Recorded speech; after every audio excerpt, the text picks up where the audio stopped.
Welcome to Pirate Living Podcast. We're your hosts, Karan and Kristen. On this podcast, we're highlighting ordinary people living extraordinary lives. These are pirates who take small, bold actions daily to create social change. Pirate life is all about rebelling and breaking the rules for good. Creating lasting social change starts by first breaking our inner rules. After all, the hardest rules to break are your own. The pirates we highlight have dedicated themselves to creating good trouble. Today, we are sitting down to chat with Clint Laukhuf, who we know better as Coach Clint. Clint is a high-performance tennis coach who helps his athletes maximize their potential so they can be successful both on and off the courts. Clint guides athletes and parents to align their dreams and goals along with the coach's expectations. And Clint is also a level 3 Enlifted Coach, which is largely how Karan and I have met him. So we're glad to have you here today. Thank you so much. I'm so happy to be chatting with you. This has been a long time coming. I believe I started asking you before we even went live. So you did, and I intentionally blew you off. In your phase of too many yeses. It exactly was too many yeses, and at the time, I'd been on a couple podcasts, and the question of like, where can people find you? What do you got going? It was like, oh, this is about to happen. So I was like, you know what? I'm done. I'm going to get stuff going before I say yes to anything else. Fair enough. And we're glad we're glad we're here today. So when we met you a couple of years back, like Karan met you in Strong Coach, I met you through Enlifted. We're early on our pirate journeys, our paths ourselves. So we want to know what started you on your own journey and which led you here today. This journey started in 2018. I'd been out of the Marine Corps for 11 years and had cut ties with the military, hadn't kept track of anyone. And I found out one of my buddies, someone I was really close to, had died. And it happened in the summer. That Thanksgiving, a bunch of us got together to do a hail and farewell, record it for his 4-year-old son. It was a way to give a piece of buck to his son. And during that time, that whole weekend, reconnecting with those guys, it changed my perspective of what my military was. And then looking at some of the stuff these guys were accomplishing, I didn't feel like I belonged in that room. Fast forward a month, literally a month. And Shane Hines from On It sends me an email inviting me to be part of a filming project. And I'm like, I'm not very photogenic. You sure you want me on this project? And are you sure you're asking the right guy? And his response back was, yes, I know exactly who I'm asking. I want you. Are you available? And so got on the filming project, and it's another amazing room of people. And I'm looking around and didn't feel like I was adding to the room. At the same time, that's how I got introduced to the Strong Coach. Leo and Serena had launched Still Makes Flow. I pulled Leo aside. I was like, hey man, what's the difference? And he just smiled, shook his head and said, Strong Coach. John Wolf made a couple comments to Serena about Strong Coach. She was in class 1 and class 1 or 2 pretty early on. And so I was like, fuck it. Like I signed up. I signed up with the intention of leaving high school, changing jobs. Halfway through there, the language piece, the words that we get combined, like service and sacrifice, really resonated with me. The other one, integrity and responsibility. And I realized what I wasn't happy with in school, I hadn't taken to the people that could actually make changes. So in the middle of the Strong Coach program, my goals flipped from leaving school to making it exactly what I wanted. And sat down with my principal, laid it out. My classes changed. Um, had a deal where I'm managing the facilities, and stuck with being in a high school teacher for another 2 years. At the same time, like I fell in love with the language piece. And so the way of the Enlifted athlete with Mark England and Mike Bledsoe really resonated with me. I bought vocabulary, went through that, and um, had an offer to be in like Enlifted, level 1, class 3. And that 30-minute conversation with Mark, like it was an interview, me interviewing him, making sure that this was an organization I wanted to be a part of, a vision I wanted to be a part of, and it was a hard yes. And so from 2019 to today, I've been all in on the language piece. Left high school to build my own mindset business, to go back to school myself, and that's where I'm at on this pirate journey, or this chapter of it. So tell us a little bit more about what you're doing now. So I'm in graduate school working on a master's of leadership and organizational development. The specialization is in consulting, and so the consulting business I'm building is a youth athlete mindset, parent information, and coach education combined. And so the goal is to bring this package to existing organizations, existing clubs, to create alignment between athletes, parents, and coaches. And when I laid this out to my professor, he was so excited about the idea. One of his points of pride is the number of students that have gone on to build consulting businesses through the program. So I'm in my third class now, and everyone has been in building this business. How, just kind of going back to what you said about, we're talking about, what's the term? Is it collapse distinction? With service and sacrifice, yes. the marrying of those. How, what was the process of changing that for you, and how is that? Oh, we lost you. Oh, lost Karan. So Damn what I it. heard was what was the process. Didn't hear the second part, but I've been fired from free tennis lessons. And so, and I was very much in a scarcity mindset at that time.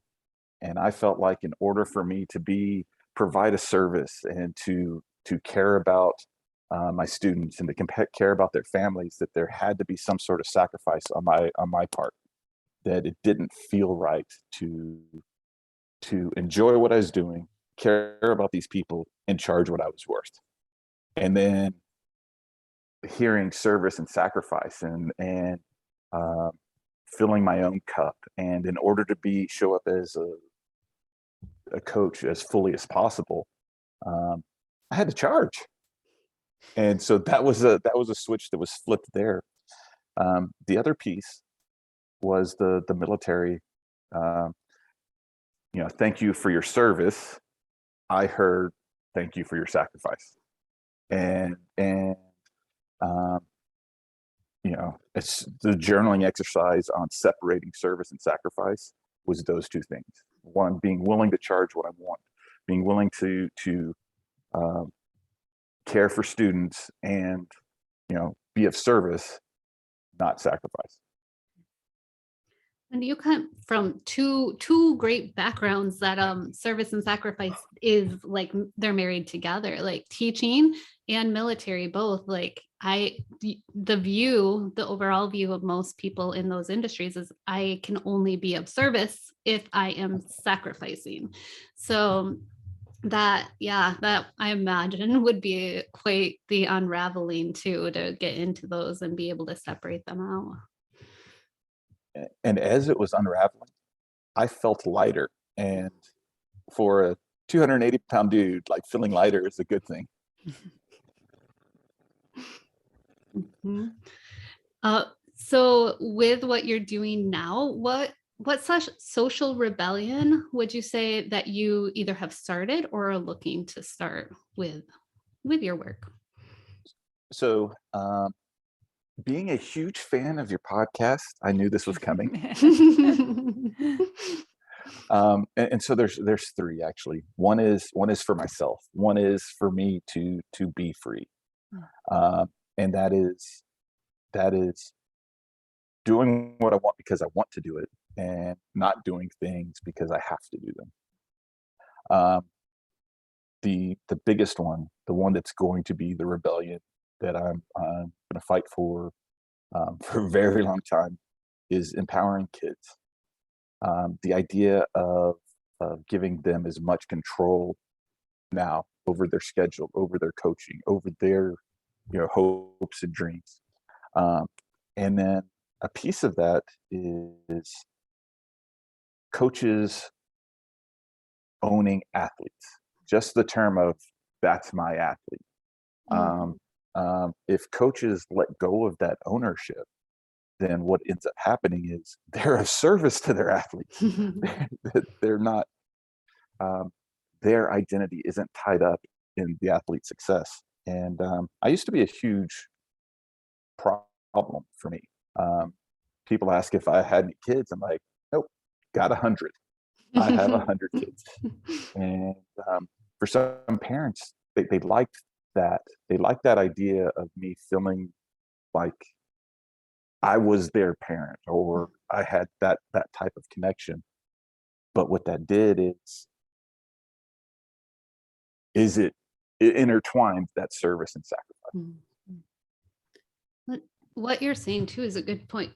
Parents, I mean, I I also, as a teacher, parents would be like, do you have kids? I'm like, all of yours. I take care of them all day long, and I want to go home and not have that.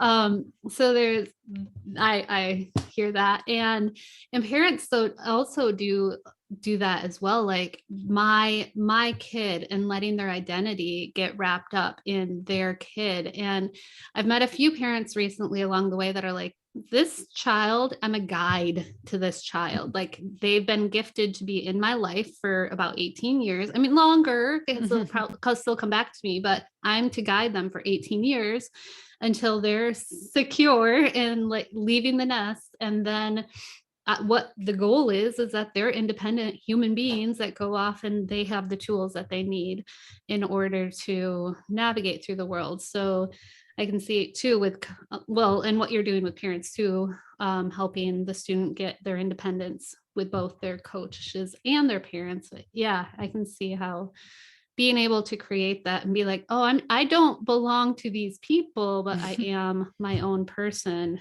and they're helping guide me so that I can get the right tools. So hopefully you can hear me. I got you. So you mentioned that like you're doing this graduate program, but why don't you tell us about some of the bold actions that you've been taking to get you here? So the biggest was leaving school in the middle of a pandemic. So and making that decision, I'd been back and forth on it for years. So every time there was a reason to move on and go forward, then something at school would make me like open my eyes and be like, no, I'm in a good place. I'm for every one reason to go, there were 2 or 3 reasons to stay.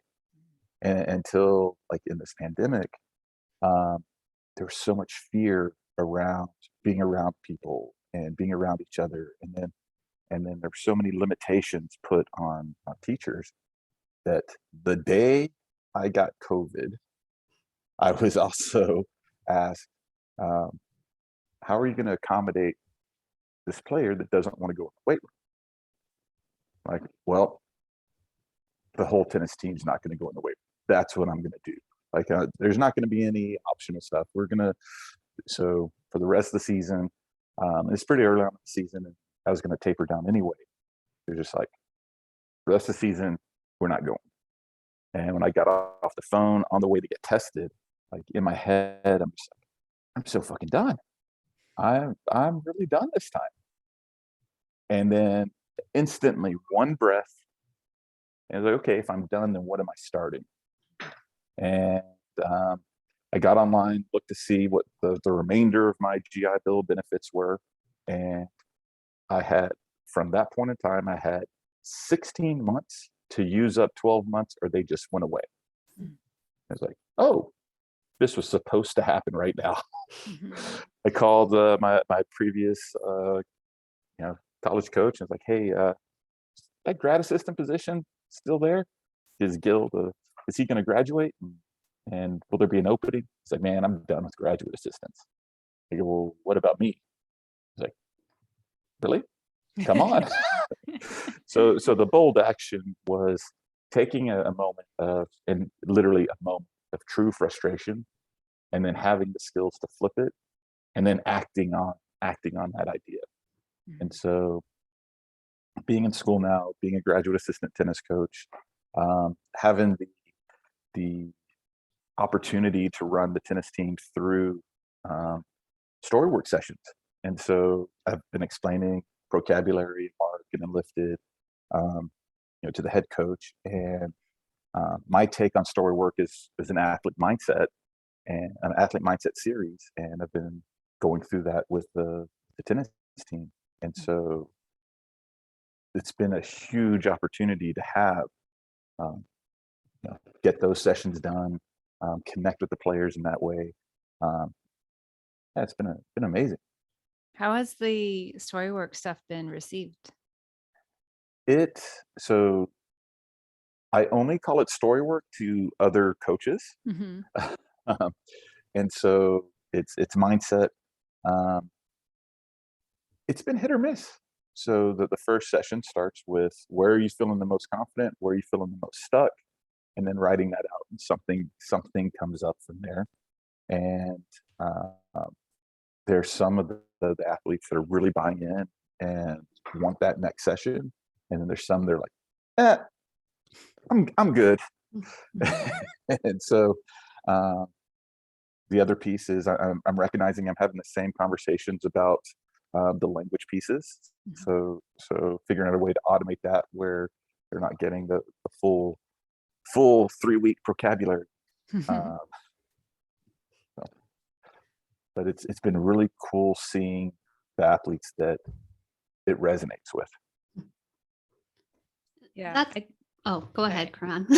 I do with my nutrition clients, and I would say it's the same thing. There's some people that the story work just, and I call it mindset as well, that the story work just takes them to like at a whole other level. And then, some people seem a little resistant to it. So I back off and we don't dive as deep, but the stuff that we have uncovered with people that we dig into it has been like amazing. And to see their growth of the people that want to go all in on the story work and digging deep has been awesome. No, it has. And then what I do on that first session is end with a series of mantras or power phrases or affirmations, whatever phrase they like best, but end with 3 to 9 that they've chosen throughout the session and that they're writing down, they breathe into, and then following up a few days later. And it seems the athletes that have the affirmations written down are also the ones that are more likely to get that second and third call scheduled. So, and the ones that don't, say, okay, cool, just let me know when you do, and then no pressure on my part. So from there on. Like Clint, you and I have talked in the past too, where you were teaching showing vocabulary to your athletes when you were teaching, and with that, they were like, oh, this is for older people, like watching Mark and listening to some of the things that he would say. So I'm curious, how are you adapting with what you're doing right now without the full 3 weeks vocabulary? Like, what have you taken from it and how have you adapted it to be more relevant to the teenagers? So the first part is, as a group, just introducing architect and conflict language, and literally calling that architect and conflict language, focusing on affirmations and negations, and soft talk and solid talk, and holding off on projections, like just touch on projection reflections, but focusing on the affirmation negation part first. And then from there,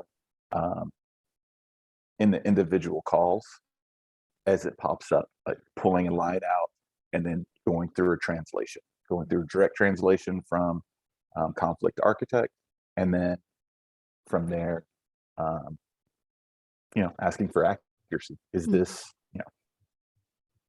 building on that translation. Mm-hmm.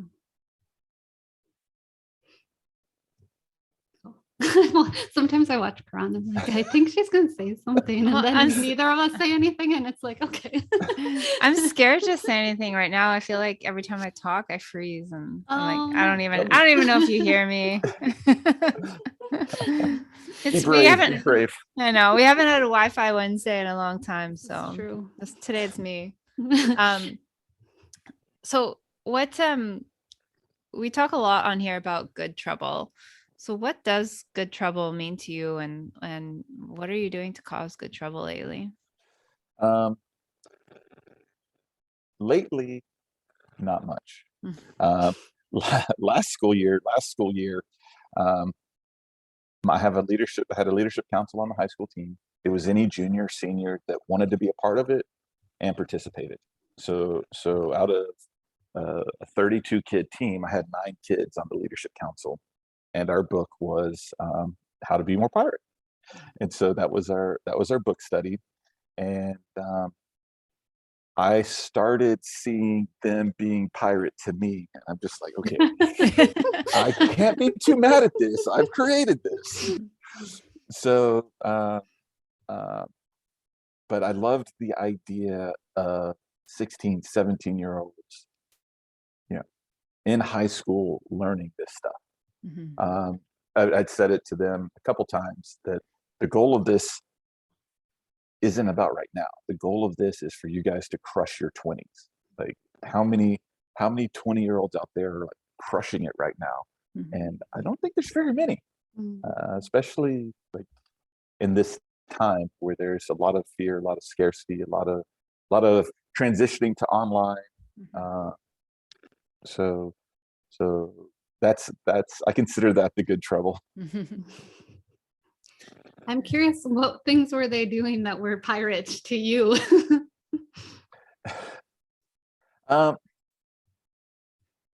It was a little bit of organizing. I think the weight room piece was part of it. And the one-on-one conversations, I realized like, oh, they're wanting to cause trouble on on campus. They're wanting, I'm like, man, like I'm gonna be answering questions to some people here shortly. So. And teenagers are fun because they're very idealistic, and which is, I mean, it's great. We need them to learn from them because they are like, they're all about how can we make the world a better place, and they haven't yet been too jaded by like, it's so hard to make the world a better place. So to listen to their conversations too, teenagers are usually like, yeah, let's do this. Like we can change the world. Let's take it on. And they very likely just be like, we don't like anything about school. We're going to protest and we want these changes and it's great. And they also need people to guide them to be like, take that down a few notches. You're being way too pirate right now. No one's going to listen. In one of my weightlifting classes, kids are into drop shipping and buying stuff online and flipping it. And one kid that usually did stuff every time was like, Coach, I'm not lifting today. I'm like, what? Like, well, yeah, you are. He's like, no, I'm in $1,000 shoes. And I'm like, what? He goes, I go, why are you in $1,000 shoes? He goes, because I can. Like, okay, fair enough. And like, explain this to me. He goes, well, I bought them they were some brand of Jordans, brand new. He goes, if I wear them once, I can still sell them as new. Like, I'm gonna sell them for $900 or $1,000. And it just blew my mind that, okay, this kid is worldly enough, taking action on this stuff and struggling in school, yet there's no doubt in my mind he's going to be successful. Like, like he's, and so it caused me to really look at what we valued in school. Mm-hmm. Yeah. Sounds like he is quite the entrepreneurial spirit, that youngster. Oh man, like a lot of the guys in that class were. I guess Supreme would have a drop one day a month, and like these guys would be like, "We're going to be a few minutes late." There's 10 of them out in the hall. Credit card infos like cut and pasted in a note on their phone, ready to buy whatever size of whatever thing came out, just so that they could flip it. They could sell their confirmation for more than what they bought it for. And all within a matter of minutes. And just like, wow. Wish I was plugged into the Here we are working like suckers. Yeah.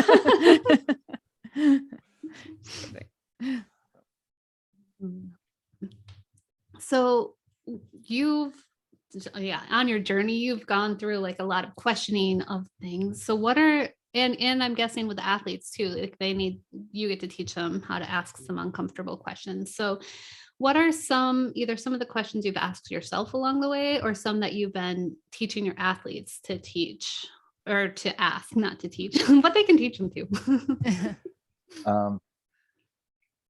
The questions I've been asking myself are like, how do I live up to my values? And so I have principles that I had in place before ever going on this journey, but since then I've switched it to basically a pirate code. And so be free, move forward, and do good. And am I doing those things? With athletes, and specifically the athletes I'm working with now, confidence is a huge thing. So confidence, on the court, confidence in school, confidence with friends. One athlete believes they're good enough to be a professional, yet they're asking friends and family if they should pursue being a professional. And so the conversation that I had with him was, went through a story, and at the end of the story, I'm like, so what does this mean about you? It's like, oh, it means I get stuff done. Means he goes, it means I'm a fucking beast. I go, okay, cool. I go, how many beasts are you asking for advice? And he eyes got big and bags up. No one. Like, there's no one like I would consider like, cool. Their answers. Are there answers for you, or are there answers about them? Are they validating the decisions they made in the past, or are they advising you to take risks because they didn't and they wish they had? And so instead of asking, should I do this or this, say, I'm doing this. How do I make money while I'm doing it? I'm doing this. How do I make it specific? And then ask the people that are making money, ask the people who are doing things. And so that's, I feel like I went on a tangent there, but that's the questions we've been asking lately. We like tangents. So. That's a good tangent. It's funny. I'm working with a musician right now. And one of the questions I asked her was, what does success look like for you in your field? Because we've been talking about, she works at another place getting supplemental income. And we talked about how can we get supplemental income in a related field? And then just that question of what does success look like financially as a musician? And, that's her current homework assignment for next time we talk. Cause she's like, I have no idea. I'm like, how much money do you want to make? She's like, I don't know. I never thought about the money. So sometimes we have to ask these questions, as we kind of grind along trying to reach these paths, like we need to have a view of what success actually looks like rather than just the day-to-day grind. So I resonate with what you just said with, the fact that we get to determine what success actually looks like for us when we hit it. How do we know when we've hit it? Or do we just keep going, right? There was also some fear around money, and um, he has some money set aside, money that he's made from investments, and I'm like, okay, well, at some point you had $1,000 in your account. What happened when you spent 1,000? He's like, oh, it went down to nothing. I was like, no, before you spent 1,000, you put more in. Like, once you started saving, you never let it get down to zero. At some point, you put more in. So if you have 100,000 now, or whatever that number is, before you spend that amount, you're gonna put more in. And so by the time you spend 100,000, you might have made 2 or 3. And looking at it that way, like I just saw this like sigh of relief. Like so connecting that with success. A lot of times success is a dollar amount in the bank account until you reach that dollar amount. And then there's fear on losing that, using that up. But if you look at what your trend is to get there, that trend is going to continue. Wish I had that as a teenager, first of all. Like, I knew enough about like I should be saving some money. I should like do these different things. And I also learned I would keep money. However, it'd be a low amount. So to the point when I graduated college, my sister flew me out to India. I had $200 in my bank account. Like, I just graduated college, really should have been taking a job, but she wanted me to come see her. So she helped me get out there. $200 for 8 weeks that I made. And I get back to the States and I'm living with my parents. I'm like, I have $0 to get fingerprinted or pay to be a substitute teacher. Like, I need money in order to make money. So to even be able to be a teenager with $1,000 in my bank account, I would have had a great start. This is one of the college athletes, and like he's a semester away from getting his master's. So it's a little bit older guy. Yeah, still the same. Like, just having that information would have most likely helped me change my mindset enough to save a little more too. So is there programs that you're offering? Is it all through the school or the graduate program, or do you have programs that like our regular people can join? So what I'm doing is I'm selling a performance mindset series. And so what this is, it's for athletes. It's 6 calls, and inside there, they define their goals. Parents are included in the conversation. So on call 3 or 4, parents are pulled into the conversation about the roles that they're playing as far as supporting the athlete, both in competition and at home. And before parents are pulled in, the athletes have also considered how the role that they're playing in their parents' lives. The program wraps up with the same page. And so what the same page is the athlete's goals, the parents' roles that are defined by the athlete and agreed upon by the parents, all the coaches that they're working with, their cell phone number, and the main area of focus. And so what this same page does, it's meant to empower the athlete to create alignment in their life. And so one high school athlete that went through this with, she was like, man, there's no way I'm giving this to my high school coach. Like, he's going to laugh me out of the room. Like, cool. But what if you gave it to your private coach? She's like, oh. I go, what if your private coach called your high school coach and asked, what he wanted y'all to work on? Like, wouldn't that make your life easier? And she's like, definitely yes. And so the idea is, just by creating the list, the athlete's empowered to start the conversation if they want to. And so the performance mindset, go ahead. No, go ahead. So the performance mindset series is 6 calls. It's all in the Google Doc. It's my brand of story work, along with introducing the language piece. And the reason I have it set up this way is there's a start and an end.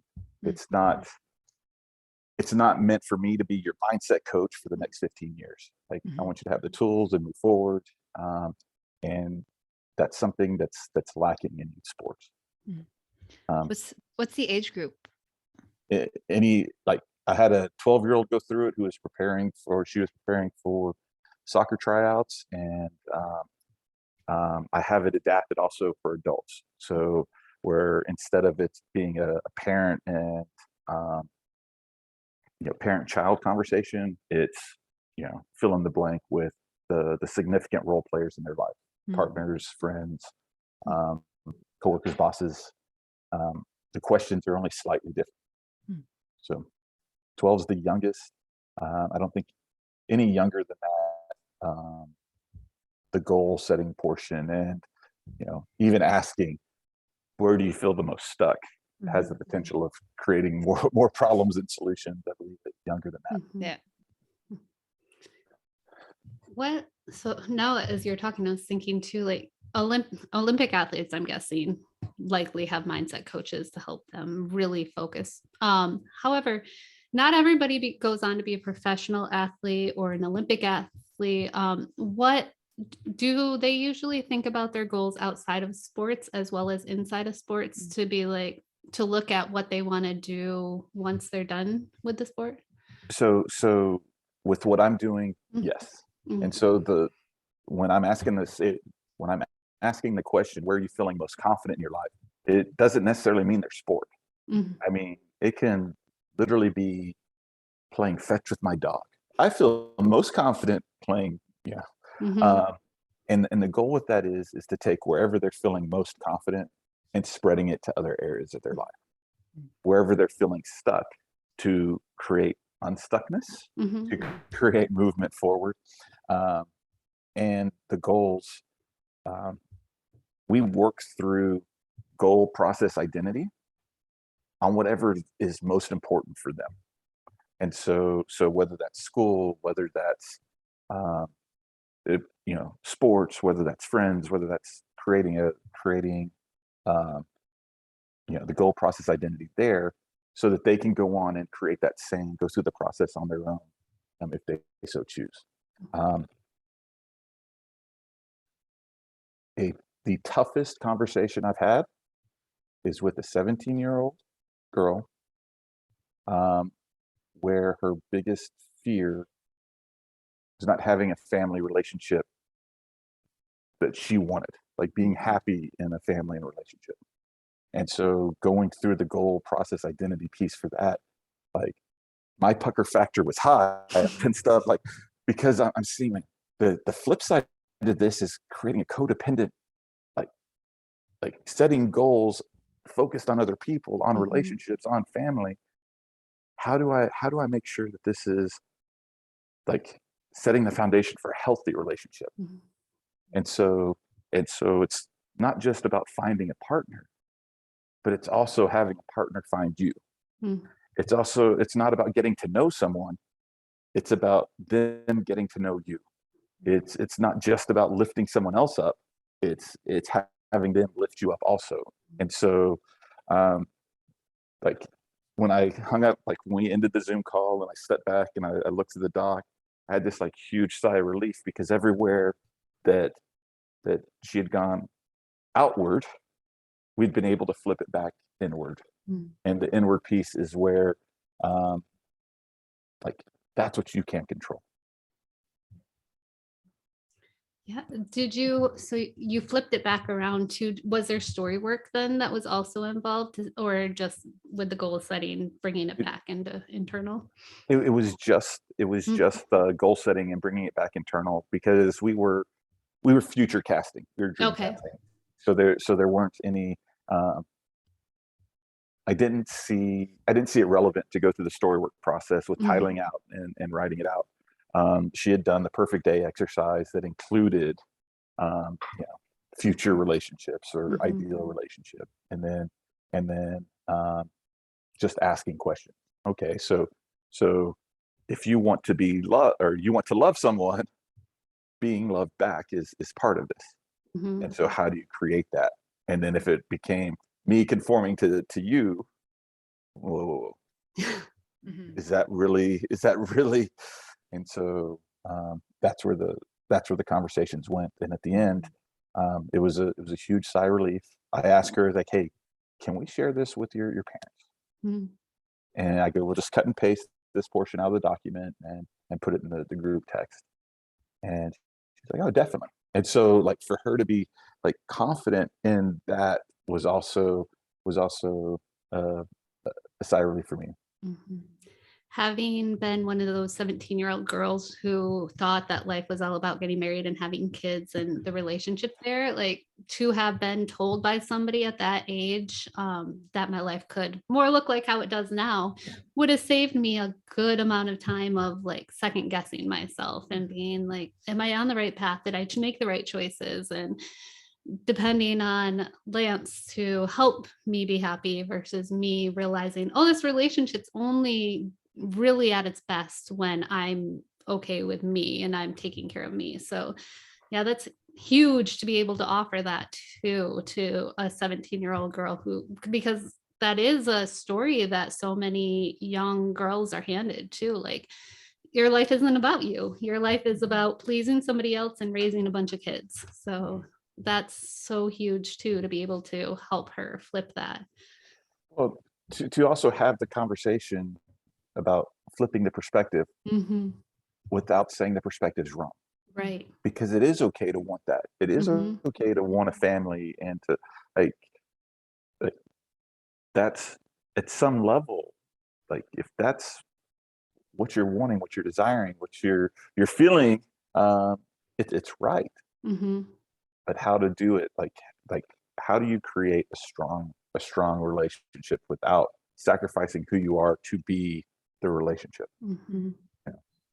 Yeah, because I mean, so many women get lost in the role, like back to service and sacrifice. They get lost in that role. So you're teaching her to create the role instead of fall into the role. So that's really cool. We need more people. We need more conversations like that with all kids. So keep having them. No, for sure.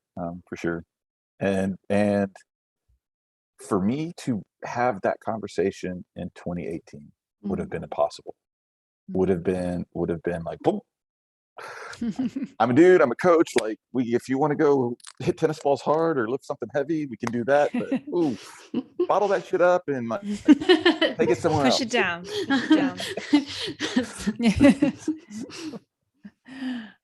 Cool. So where can our listeners go to find out more about you and your programs? So I have 2 Instagram accounts. Coach_Clint_L is me talking to you guys. So when I scroll through my followers, it is lifted coaches, kettlebell people, mace people, and everything that I'm putting there is for me to stay connected with the people I love. Athlete_first is just me talking to potential students, me putting out there what I'm doing.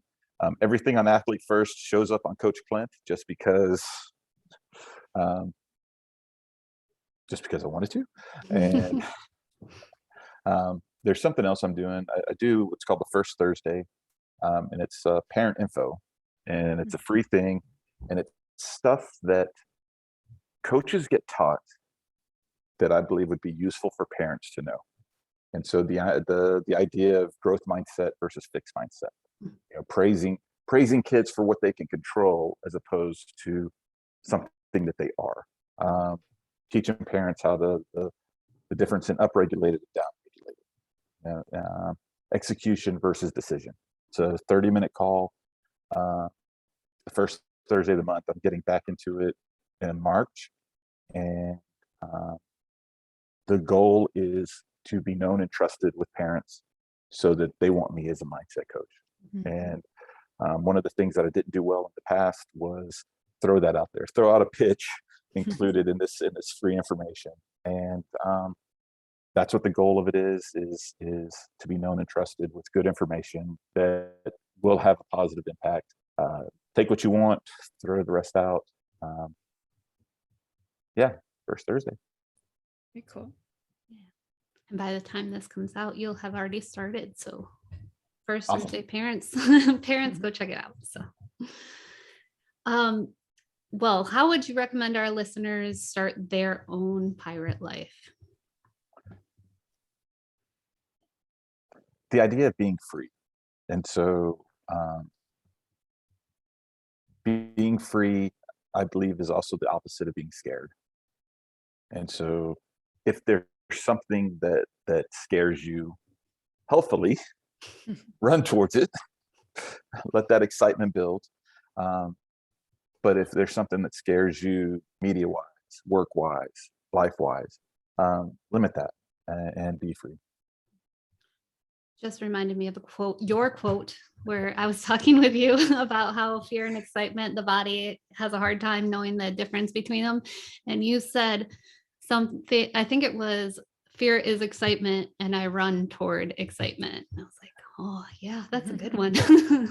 I just shared that one with a 12-year-old last night. She mentioned, something about being scared, or I'm not scared. I'm like, oh, it's good to be scared. Same as excitement, run towards it. And she like cocked her head. It's like, you do that? I'm like, yes, I do. All right, we have one more final important question for you. And I hope you know the answer to get to this. Do you know any pirate jokes? So I have one. Good. And it's only funny if everyone answers it in turn. Okay. Because it is, in turn. And you might have even already done this one. But I'm like, I don't care, I'm doing it again. No, I saw you post and I was like, this is new. I don't even know what the answer is. No, it's simple. And it's only funny if you do it. What's the pirate's favorite letter?